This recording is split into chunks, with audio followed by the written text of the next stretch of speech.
Terkait yang golongan manusia ada tiga tadi Ustadz.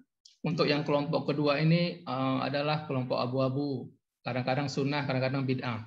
Ketika kita menasihati hal-hal yang bid'ah, dia menjawab serahkan saja kepada Allah. Nah, jadi kita nggak boleh menjudge gitu. Nah, jadi jawabannya seperti itu. Lalu kadang-kadang masih mengambil quote-quote atau tulisan dari yang firqah sesat, misalnya dari Syiah. Tapi isinya kan yang penting baik. Nah, jadi kita nasihatin, kenapa nggak ngambil dari yang ulama-ulama salaf, ulama-ulama Ahlussunnah wal Jamaah masih banyak gitu. Kenapa ngambil yang dari misalnya dari Syiah gitu. Tapi jawabannya kembali ya kita serahkan aja kepada Allah. Jawabannya seakan-akan nggak boleh ngejudge gitu. Itu bagaimana menyikapi pernyataan seperti Ustaz?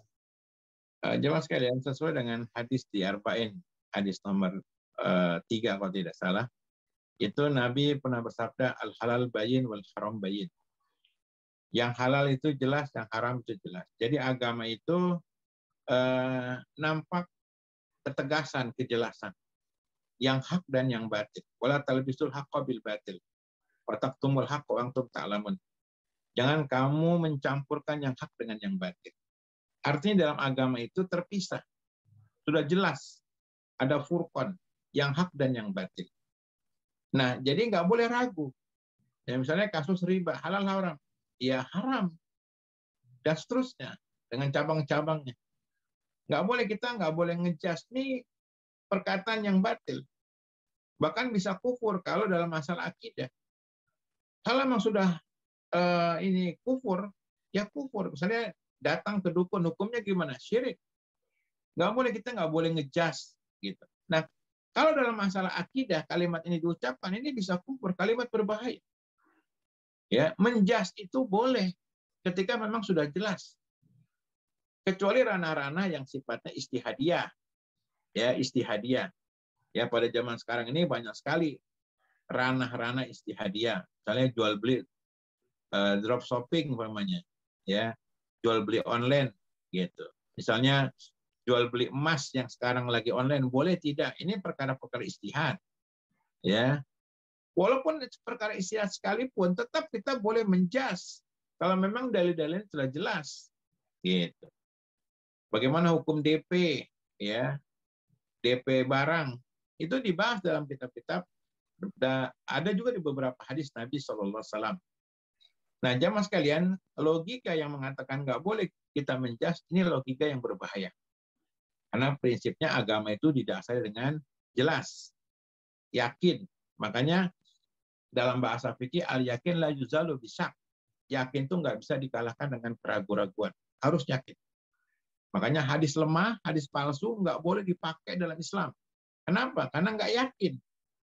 Yang dipakai hadis sahih. Nah, ini jawaban pertama ya. Jadi salah kalau ada yang mengatakan tidak boleh kita menjas. Ya, tidak boleh kita menjas. Tetap kita harus menjas, tentunya menjas dengan dalil. Ya, itu satu. Yang kedua, mengambil baiknya. Ini juga kerancuan dalam beragama. Gitu. Dari mana kita tahu ini baik, ini buruk? Dasarnya apa? Jangan sampai terbalik akhirnya. Yang buruk kita anggap baik, yang baik kita anggap buruk. Seperti ayat Al-Quranul Karim, kutiba alaikumul qital wa huwa kurhul lakum. Diwajibkan atas kalian perang, walaupun perang kalian tidak suka. Asa antakrahu say'an wa huwa khairul lakum. Boleh jadi sesuatu yang kamu benci, tapi baik buat kalian. Asa antuhibbu say'an wa huwa syarrul lakum. Boleh jadi sesuatu yang baik buat kalian ternyata buruk. Gitu. Wallahu a'lamu wa antum la ta'lamun. Allah yang tahu, kalian tidak tahu. Ini surah Al-Baqarah. Jadi tolong logika-logika pandangan bahwasanya kita cari yang baik. Dari mana kita tahu? Gitu. Ya, kasus contoh masalah celana di bawah mata kaki yang saya jelaskan tadi. Perintah dari Nabi untuk menaikkan celana atau sarung kita di atas mata kaki. Sebagian orang bilang begini nih Pak Irfan nih, ya. Ada yang bilang gini, masa sih gara-gara celana doang orang masuk neraka? Gitu. Di mana letak kasih sayang Tuhan? Kok seperti itu Tuhan kalian? Ini kan cuma karena dorongan hawa nafsu, logika yang sempit, dan dia menyimpulkan dengan kemauan dia sendiri. Padahal hadisnya sudah mutawatir dari Nabi. 30 orang sahabat, paling tidak 30 hadis. Cuma dikalahkan dengan logika rasio orang seperti ini. Kalimatnya ringan. Masa sih cuma gara-gara kain menutup mata kaki masuk neraka? Di mana kasih sayang Tuhan katanya? Cuma gara-gara seperti itu, jadi banyak sunnah yang runtuh. Orang seperti ini bukan nabi, orang seperti ini bukan ulama, cuma dia ingin menolak sunnah dengan cara yang halus. Perhatikan, saya ulangi. Hati-hati dengan retorika, hati-hati dengan gaya bahasa. Seringkali setan memasukkan gaya bahasa yang indah untuk menolak Quran dan Sunnah. Itu dibawakan oleh banyak perkataan Ibnul Qayyim, ya, kalau tidak salah di sebagian kitabnya seperti Madarijus Salikin, ya. Demikian juga Ibnu Jauzi dalam Talbis Iblis, Belitan Iblis. Bagaimana iblis itu bisa menggunakan kalimat-kalimat yang indah untuk menolak wahyu. Sama kayak kasus ketika Adam dilarang mendekati buah terlarang di surga. Ya tidak? Ya, Adam dilarang mendekati pohon terlarang. Kata orang namanya pohon apa, Pak Ivan? Kuldi. Kuldi. Nah, yang namakan kuldi itu Ajar. iblis. Yang namakan kuldinya itu, kuldi itu iblis karena kul itu kekal. Pohon kekekalan.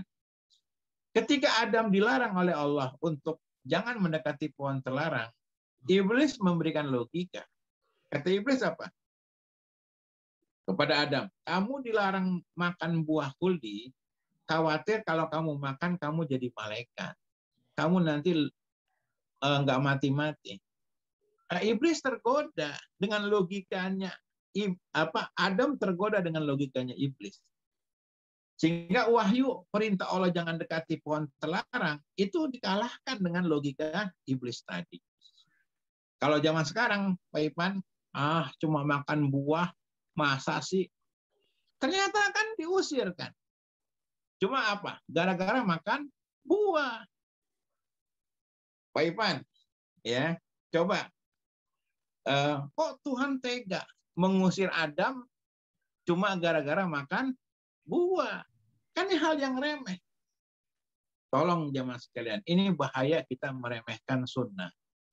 Tergoda, terkecoh dengan berbagai macam logika. Masa sih makan buah saja orang terusir dari surga? Di mana letak kasih sayang Tuhan? Tuh lihat. Adam contoh. Bagaimana cuma gara-gara makan buah yang ringan. Ya, bahkan buah kuldi itu bukan buah yang haram, namanya buah. Buah haram tidak? Tidak. Setahu saya tidak ada buah yang diharamkan. Kalau hewan yang diharamkan ada, babi. Kalau buah yang diharamkan saya belum dengar, belum tahu. Cuma makan buah, kok Adam bisa diusir dari surga? Nah, jangan remehkan masalah ini. Tetap berpegang dengan sunnah. Wallahu a'lam bishawab. Baik.